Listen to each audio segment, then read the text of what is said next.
Presidential Special Envoy on Human Rights Minister Mahinda Samarasinghe, speaking at the 22nd session of the UN Human Rights Council, said that the office of the UN High Commissioner on Human Rights has gone beyond its mandate granted by Resolution 19/2. We note that in the report, the Office of the High Commissioner has gone beyond the mandate granted under Resolution 19/2, which limited her role to reporting on the provision of technical assistance in terms of OP3 thereof. The OHCHR has ventured into territory not envisaged by L19/2 by making substantive recommendations. The recommendations contained in the report introduce substantive measures which are totally unrelated to the mandate given by this Council.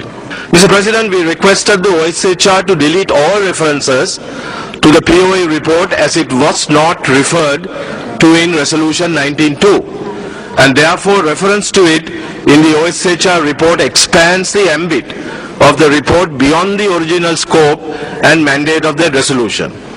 Furthermore, the POA report on Sri Lanka was commissioned by the UN Secretary General as a private consultation and is not the product of a request of the UN Human Rights Council or any other intergovernmental process.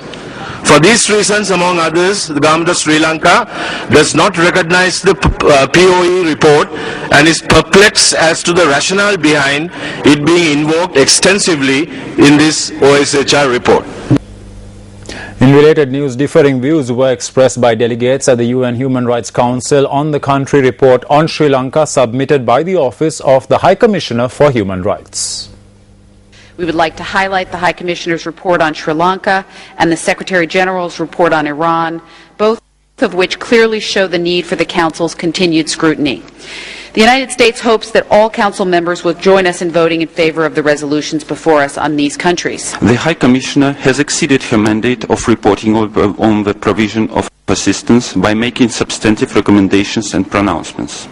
These recommendations are of political nature. We note that the repeated allusion to the Secretary General's panel of experts report, which was not mandated or endorsed by any intergovernmental process.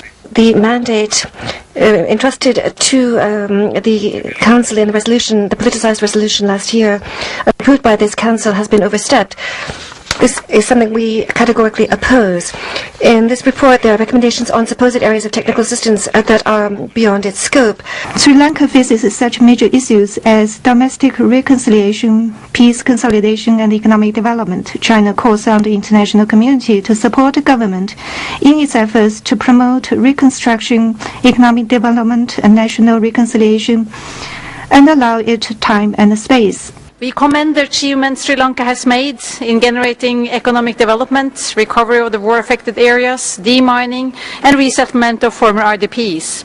However, while progress has been made in these areas, there are still important work to be done when it comes to reconciliation, political solution, and accountability issues in Sri Lanka. The report documents worrying accounts of ongoing human rights violations, including harassment and intimidation of journalists and human rights defenders. Such incidents, together with impunity for other grave crimes and the impeachment of the Chief Justice, raise serious questions over Sri Lanka's respect for the rule of law.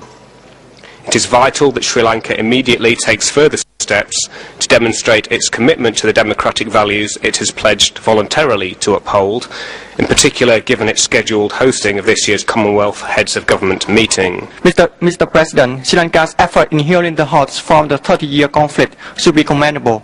Visiting Sri Lanka today, we can see an aspiration deep inside the eye of every Sri Lankan man and woman. This is the aspiration of peace, of living with neither fear nor hate, and a brighter future in the island where democracy, justice, human rights, and dignity prevail. We believe that Resolution 19/2 has been imposed on the Council for political reasons, and therefore it does not inspire confidence in the work done by the OHCHR and the special procedures in implementing it. The OHCHR has gone beyond its mandate in preparing the report. Canada remains deeply discouraged by the lack of progress that's been made on the implementation of the recommendations of the Lessons Learned and Reconciliation Commission report by the Government of Sri Lanka. To date, the government has made commitments on only selected recommendations in its National Plan of Action and taken concrete follow-up on only a few. We firmly encourage the government of Sri Lanka to engage northern political leadership and civil society in an inclusive and consultative reconciliation process. This would include, inter alia, removing oversight of humanitarian and NGO activities from the purview of the Ministry of Defense and ending the intrusion of the military into civilian life in the north. We are pleased to note that Sri Lanka has taken the path of reconciliation, leading to a durable solution that would be acceptable to all parties. In this regard, Sri Lanka deserves to receive a constructive and positive assessment in the Human Rights Council in a spirit of objectivity and impartiality.